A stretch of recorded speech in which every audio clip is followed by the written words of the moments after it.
아시아 변방 축구 불모지의 시기였던 70에서 80년대 독일로 넘어가서 UEFA 컵 우승해 당시 분데스리가 공격수 랭킹 3위의 자리에 올랐던 차범근. 한일 월드컵의 활약을 기반으로 PSV에 거쳐서 맨유에 입단. 아시아 최초 맨유 앰버서더의 자리에 오른 박지성. 박지성의 은퇴 시기와 맞물려 독일의 함부르크 SV에서 혜성처럼 등장해 레버쿠젠을 거쳐서 토트넘 레전드 반열에 오르며 지금 아시아 최고의 선수로 불리는 손흥민. 수비수로는 또 김민재 선수. 이처럼 분기별로 스타 플레이어들이 반드시 한 명씩 나와주고 있다는 것이 한국 축구의 특징이죠. 또한 지금은 과거와 달리 유럽에 진출하는 한국인 선수들이 훨씬 많아지게 되면서 현재 유럽 구단에서 선발로 활약하고 있는 한국인 선수들도 꽤 많습니다. 지금은 피파 랭킹 23위까지 올라오면서 아시아를 넘어서 유럽에서도 까다로운 상대로 인식되고 있죠. 물론 좀 이빨 빠진 호랑이 같긴 하지만 누구 때문에 좀 나가라 좀. 아무튼 이 동료 축구 선수들의 기량을 아득히 추월하는 이러한 스타 플레이어들의 출연 계보는 정말 다행히도 계속해서 이어지고 있습니다. 하지만 차범근, 박지성처럼 결국 손흥민 선수도 때가 되면 은퇴를 할 수밖에 없는 것이 현실입니다. 현재 손흥민 선수의 나이가 만으로 31살이에요. 한국 나이로 치면 33살인 것이죠. 스프린터 유형의 손흥민 특성상 이 몸 관리를 잘한다는 전제하에서 5년 정도 남은 것이 현실이거든요. 당장 2년 뒤인 2016 북중미 월드컵이 사실상 손흥민 선수의 마지막 월드컵 출전이라는 이야기들이 많죠. 그래서 차박손의 계보를 이어받을 넥스트 스타 플레이어의 출연에도 자연스럽게 관심이 높습니다. 이강인 선수에게 관심이 많이 쏠린 이유도 이 때문이고, 실제로 경력만 놓고 보면 17세의 나이에 라리가 데뷔, 18세의 나이에 데뷔골 및 챔스 데뷔, 23세의 나이에 파리 생제르맹으로 이적한 이강인 선수가 손차박의 계보를 이룰 선수로 보이는 것은 자명합니다. 하지만 이런 이강인보다 무려 2살 어린 나이에 잉글랜드 2부 리그를 진출해서 1년 만에 클럽 올해의 선수 선정 및 주전 자리를 차지한 한국인 선수가 있습니다. 그래서 오늘은 스토크시티의 사우스 코리안 킹에 대한 이야기를 해볼까 합니다.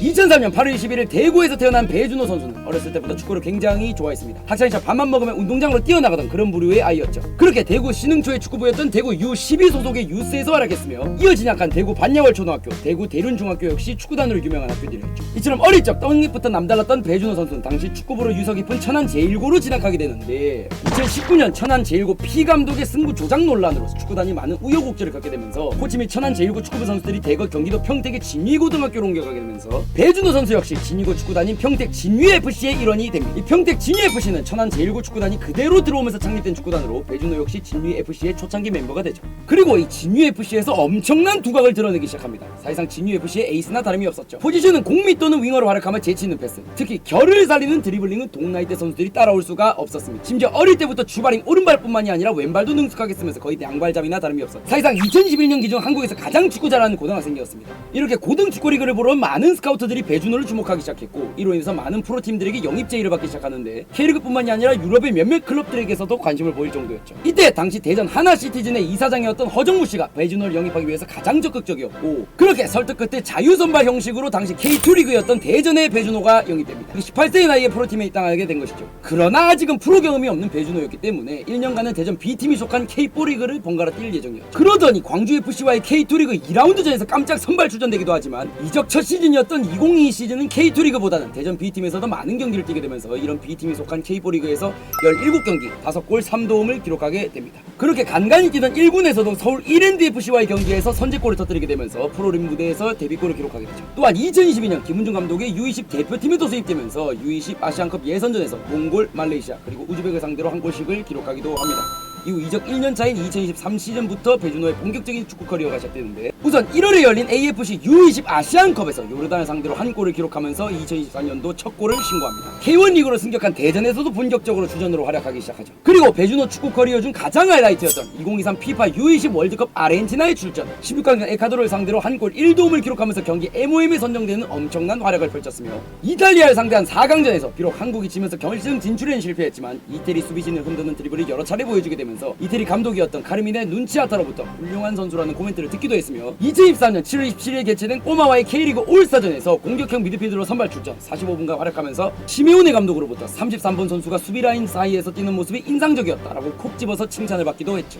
또한 23시즌 대전에서 주전으로 활약하면서 17경기 2골을 기록합니다. 별로네 라고 생각할 수도 있지만 모든 K1 리그를 소화한 것도 아니었으며 19세의 나이에 K1 리그의 주전 자리를 꿰찼다는 점만 보더라도 재능은 의심할 여지가 없었죠. 또한 U20 월드컵에서의 활약을 바탕으로 많은 유럽 팀들이 관심을 가지기 시작했는데, 여기서 영국 2부 리그격인 챔피언십의 스토크시티 FC가 영입을 제한, 이적에 합의하게 되면서 K리그 시즌 도중인 8월 여름 약 30억 원의 이적료로 스토크시티 소속이 됩니다. 2010년대 축구 팬들은 모를 수가 없는 클럽이자 상남자의 팀으로 불리면서 박지성, 기성용, 이청용이 EPL에서 활약하던 시절 EPL의 다크호스로 잔뼈 굵은 축구를 구사했던 팀이죠. 그렇게 당시 백승호, 황의조와 함께 챔피언십에서 뛰는 한국인 선수가 3명이 되게 되죠. 후문에 의하면 EPL 명문팀이 아스날 역시 배준호를 주시하고 있었다는 이야기가 있죠. 그렇게 스토크시티와의 4년 계약을 체결하면서 23-24 시즌을 영국 2부 리그에서 뛰게 됩니다. 그렇게 2023년 9월 3일 챔피언십 5라운드 유서 깊은 구단인 프레스턴 요스엔드와의 경기에서 후반 70분의 교체 투입, 유효 슈팅도 가져가게 되면서 나쁘지 않은 경기를 가지면서 괜찮은 데뷔전을 치릅니다. 다음 6라운드는 황의조 소속의 노리치와의 경기에서 왼쪽 미드필드로 선발 출전하면서 60분을 소화. 또한 카르바오컵에서 EPL 팀인 본머스를 만나 선발 출전해 팀 내 최고 평점을 기록하기도 하죠. 그렇게 7라운드부터 10라운드까지는 모두 교체 출전하면서 평균 17분 정도의 경기를 소화하게 되는데, 이때 9라운드 브리스톨 시티와의 경기에서 교체 출전하면 7분을 뛰어 결승골에 어시스트를 기록하기도 하죠. 데뷔 후 첫 공격 포인트 기록이 여기서 달성을 하게 되었고요. 레스터와의 11라운드 투톱 스트라이커로 오랜만에 선발 출전해 88분을 뛰면서 좋은 드리블 장면들을 여럿 보여주게 됩니다. 하지만 14라운드까지 3경기를 연속 결장했는데 여기서 스토크가 3연승을 기록하게 되면서 주전 경쟁이 적신호가 켜지게 되죠. 15라운드 카디프 시티를 상대로 교체 출전해 23분 소화, 16라운드 코번트리 시티를 상대로 교체 출전해 23분 활약하면서 평점 7점대를 기록. 이후 17, 18, 19, 20라운드까지 4경기를 연속 선발 출전, 스토크 시티 11월 이달에 선수상을 수상하게 되면서 주전 경쟁에 청신호가 켜지는가 싶더니 20라운드 셰필드 웬스데이와의 경기 직후 스토크의 알렉스 닐 감독이 경질이 되게 되면서 아직까지는 이런 주전을 장담하기는 좀 힘든 상황이었는데, 다음 21라운드 기성용이 뛰던 스완지 시티와의 경기에서 교체 출전해 17분 출전, 22라운드 해축 팬들에겐 익숙한 클럽인 웨스트 브로미치와의 경기에서 공미로 선발 출전하게 되면서 본인의 두 번째 어시스트를 기록하면서 팀 내 두 번째로 높은 평점을 기록하게 됩니다. 23라운드 미럴과의 경기에서 교체 출전을 끝으로 본격적으로 선발로 나오기 시작하는데 24라운드부터 29라운드 6경기를 연속 선발 출전하게 되면서 모두 평점 7점대를 기록하게 되죠. 특히 FA컵 64강전 상대였던 EPL 구단인 브라이튼을 상대로 자책골 유도까지 하게 되면서 팀의 패배에도 불구하고 굉장히 좋은 모습을 보여줬죠. 다음 30라운드 레스터 시티와의 경기에서 벤치로 시작했으나 후반전 시작과 동시에 교체 투입되면서 5대0 대패에도 팀 내 평점 2등을 기록하면서 이제는 확실히 스토크 시티의 필수 자원으로 취급되기 시작합니다. 이후 21라운드 블랙번전에서 CF로 출전하게 되면서 본인의 세 번째 어시스트를 기록, 팀 내 평점 2위를 기록하게 되죠. 다음 32라운드 QPR전에서 선발 출전해서 평점 7점대 기록, 33라운드 코번트리 시티전 오랜만에 벤치로 출발해서 28분 정도로 교체 출전했는데 이것이 배준호의 억제기를 터뜨렸는지 34라운드 카디프 시티전 세트피스 상황에서 키퍼 맞고 나온 볼을 오른발로 밀어넣으면서 본인의 스토크시티 데뷔골을 기록하게 됩니다. 근데 그게 끝이 아니었는지 35라운드 미들즈브로전에서 중앙선 부근부터 혼자서 드리블로 상대편을 제끼고 깔끔한 오른발 슈팅으로 2경기 연속골을 터뜨리게 되는 것이죠. 벤치가 매우 큰 자극제가 된 것입니다. 이때부터 스토크시티 팬들에게 코리안 킹이라는 별칭이 생기게 되죠. 또한 이런 활약을 토대로 스토크시티 2월 이달의 선수에 선정됩니다. 이후 36에서 38라운드 3경기를 연속 선발 출전하는데 이 38라운드 노리치와의 경기에서 팀 내 최하 평점을 기록하면서 한번 삐끗하거든요. 그러자 바로 다음 경기 39라운드 헐시티전에서 벤치로 시작하는데 이게 또 화가 났는지 후반 71분 교체로 들어오더니 이 추가 시간 3분에 극적 어시스트를 기록해버립니다. 나 벤치 앉지 마라 이거죠. 이때 스토크시티 3월 이달의 선수상을 또 한 번 수상하게 되죠. 이 시점 황선홍호가 2024 AFC U23 아시안컵을 앞두고 배준호를 소집하게 되는데 이를 스토크시티가 소집 해제하게 되는데 당시 강등권 경쟁 중인 스토크시티 입장에서는 선발 자원인 배준호를 절대로 내줄 수가 없었죠. 이후 40, 41, 42라운드 4경기 연속 선발 출전하는데 3일 만에 펼쳐진 43라운드 셰필드 웬즈데이전은 벤치에서 시작했지만 후반 시작과 동시에 이제 교체 투입됩니다. 사실상 선발은 따놓은 당상이고 벤치로 시작하더라도 이제 후반전 시작과 동시에 교체되는 상황이 많이 나오게 되죠. 이후 44라운드 아가일 FC와의 경기에서 시즌 5호 어시스트를 기록, 매우 좋은 활약으로 팀 내 최고 평점을 받게 됩니다. 45라운드 사우스햄튼전에서 선발 출전해서 평점 7점대를 기록하면서 팀의 승리를 도왔고, 마지막 경기였던 46라운드 브리스톨 시티전에서 골대를 맞추는 등 공격 포인트 없이도 굉장히 좋은 활약을 펼쳐서 평점 8점대를 기록하면서 팀이 안정적으로 강등권을 탈출할 수 있도록 도움을 줍니다. 이 스토크시티 입장에서는 배준호 선수의 영입이 사실상 신의 한 수라고도 할 수가 있는 게 이 강등권과의 승점차가 불과 6점 차이였기 때문에 영입하자마자 터져준 배준호 선수의 팀 내 활약이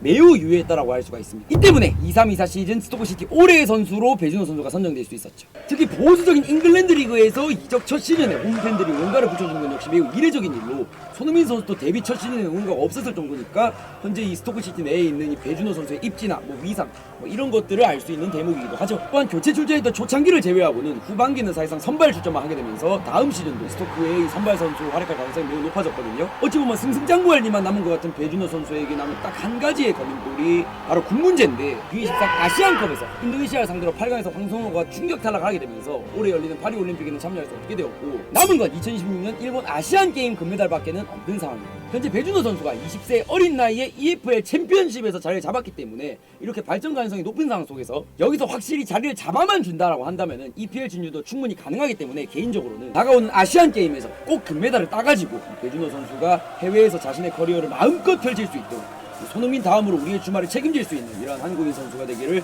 진심으로 기원하는 바입니다.